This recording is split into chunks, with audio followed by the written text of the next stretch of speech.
Welcome, this is Nalta Explores number 22.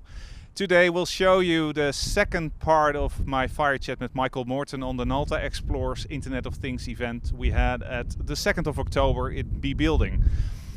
It's a fantastic chat I had with Michael about the internet and people. Before we start the chat, we'll show you the video clip we created for the event with the song composed by Airtime, Internet of People. Have fun watching!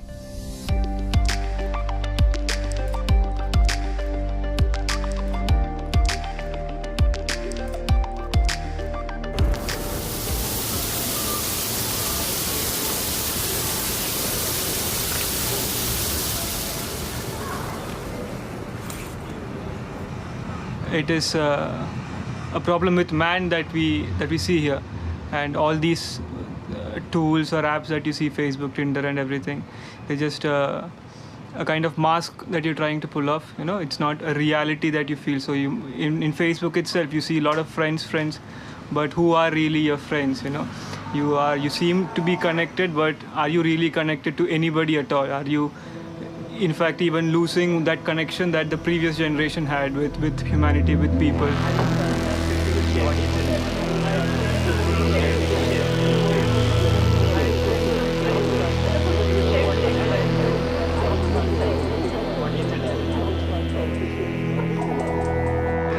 I feel that all these things are like a distraction to man. So man has a lot of emptiness in his life, a lot of empty space, empty time that he has, and he's just trying to somehow hide that, and somehow trying to fill it with every kind of distraction that he can engage himself in. So at the end of it all, what have you done with it? What have you gained from it? You know, once somebody tries to do a retrospective on it, then he realizes.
Alexa, how do we make people happy?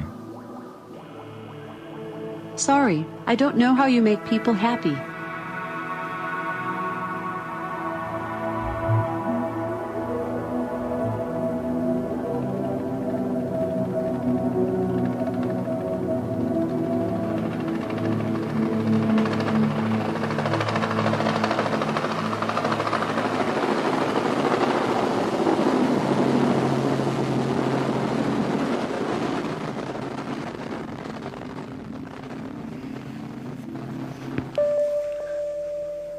We're back In your pink chair.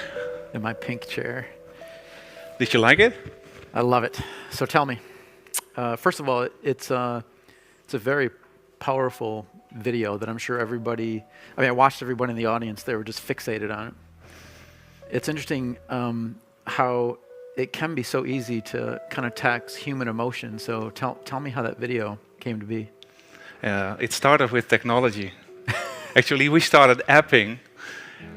We have this idea for song number 6, and you bounced off the idea of putting Alexa, the Amazon device, into the song.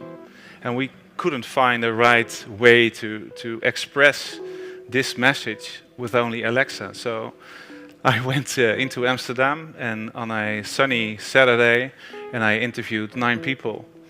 And one of the interviews landed into the video you just saw, the music you just saw. It was just amazing.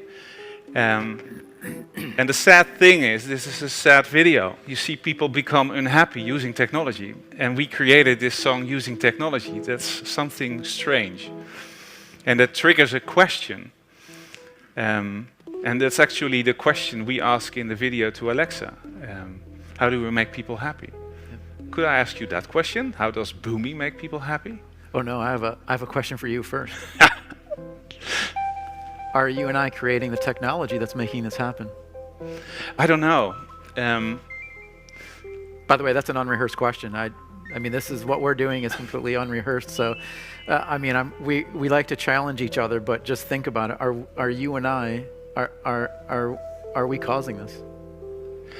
I think we're in a flow, and we're finding the right tools and the right people and the right timing to create this video, or to create a platform, or to create something new. We're creating, and that's so cool about today, is that it's we're using technology. Technology in itself is dull, is boring, but when humans contact technology, we create things. Right.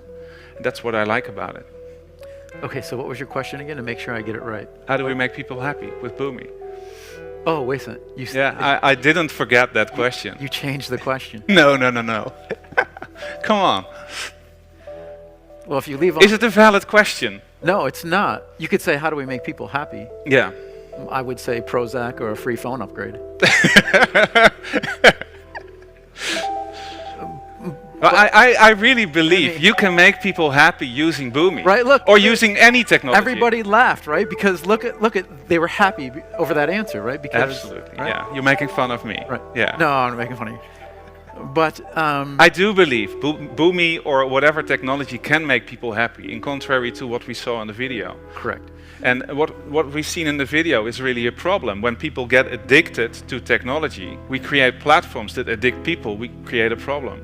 Yeah, on purpose. It drives an economy. So, Boomi cannot solve that problem, right? Boomi is a platform by which others will build solutions to solve that problem.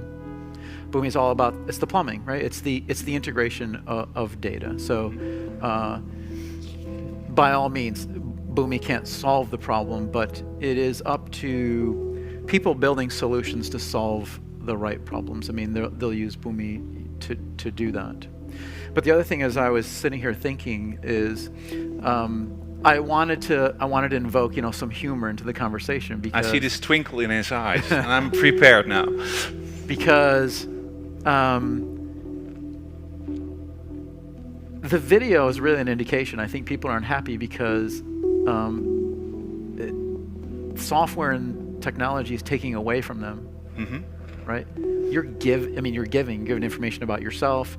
You're giving insights about you as a human, your buying habits. Why do you need, maybe medication, it's everything, right?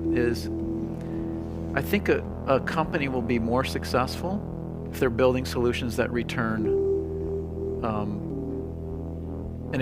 and value to the person itself.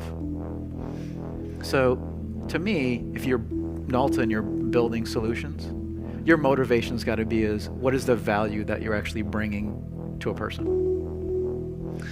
To be perfectly honest, at first, no. You want to have a happy customer. That's basically our first goal. Most of the time, those are people too. But you want to have a happy customer. But what we're seeing in the market is this data discussion, and a lot of companies mistrusting or misusing data of others to build business models on top of that. Yep. In the end, they will fail. I'm certain about that. And actually, that's a very cool link to the discussion we'll have later on with Andrew Keen. He wrote a whole book on that topic.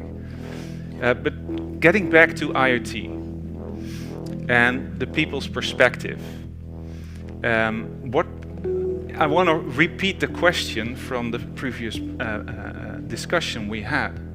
Where do you start with this in mind? The video in mind? I don't know. Yeah. That's a very challenging perspective. And for me, it's a cop-out. I mean, I build the plumbing. It's how people are going to use an integration platform. Like, what data are they going to use? Where are they going to get it from? So, but you're a great thinker. You've got a lot of integrity. You're in this position for quite some time now. You worked for IBM in the past 20 years, 25 years ago. You started over there, like this building. Yep. They were. How can you build a IoT platform with this integrity in mind from a Boomi platform perspective? God, you keep asking me that question, and I still don't. I do, yeah. I still don't have a great. I think it's important because we can discuss everything around IT and how we connect the dots and have data flowing. But if we don't solve that question, we'll have a problem. Probably a problem for the millennials, I hate that word, that we've seen on this screen. Yeah. You had a great quote about the millennials not so long ago. I did. It's sort of philosophical, but you know what's kind of interesting is you asked me about decentralized systems Yeah. before. Not that my answer is answering going back to that, but what's happening right now is very interesting. So if you think about who is really pushing their agenda on data privacy, it's not the millennial generation. Think about the millennials that grew up in the social app world. I would dare say that many of them don't care about privacy. They don't. They're posting pictures of themselves. They're posting everything, where they're at, what they bought. I mean, absolutely everything. And so we're at this interesting crossroads where the data privacy agenda is being pushed by an older generation and not the millennials. So what's going to happen in the future, right? Is policy going to evolve to the point where we will be protected? Is it too late? But we're at this interesting generational crossroad right now over who owns my data. For me, the question is, do they don't care, or do they don't, or really don't know? I think a lot of us would think that millennials are naive. I mean, just because, I think an older generation always believes, that as a general, reaction to The parents in the 50s hated rock and roll. I'm older and Yeah. wiser. Yeah. Yeah. I mean, for me, I'm in the over 50 crowd, so I don't even give my real name at Starbucks. I mean, I don't want someone to shout out my name. I mean, so I'm of the camp that I think it's ridiculous how much information about me is in public domain, and that's what makes me unhappy and sad. I don't want people to know. I'm a private person, actually. The next clip and the next song is the song Humane. And I'm gonna ask the question because I'm so intrigued that we are capable of building IoT platforms or IT platforms from a people's perspective. So how, and this is a difficult question. Should I pause? No, you have 2 minutes left. How can Boomi and IoT and we actually help humanity? How can we do that? We are in control. We have here programmers, business owners, marketing guys, research and development, all kind of people. Produce something that impacts their life. Really. Produce something that makes their life better. You had this great example, was in the Wall Street Journal, the retailer that uses blockchain and actually tells their partners to use their technology to improve this cycle of the food chain. Yep. Is that a way that we can improve humanity? It's very interesting that you say that, because I'm going to go right back to our first conversation about people not realizing the perspective, okay? So, yes, indeed, there's a well-known giant retailer that is forcing their customers to interact with their blockchain and their produce suppliers. The reason why they're forcing them to do that is to protect the food supply chain, to prevent illness and sickness, is track the genuine lineage of food in the food supply chain. Now, of course, we can just push aside, do you need blockchain for this, right? I mean, that's always the debate. But what's interesting is every article you read, what are you reading? Retailer X forces is mandating their customers. What a wrong title. Completely wrong. Completely and utterly wrong. What it should say is giant retailer leveraging blockchain to protect people. Right? See the difference? I like it. That's what it should say.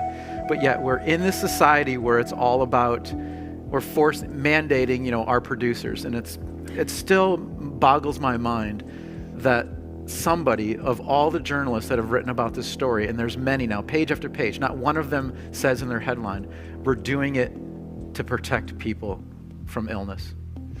I love it, Michael. Yep. Thank you.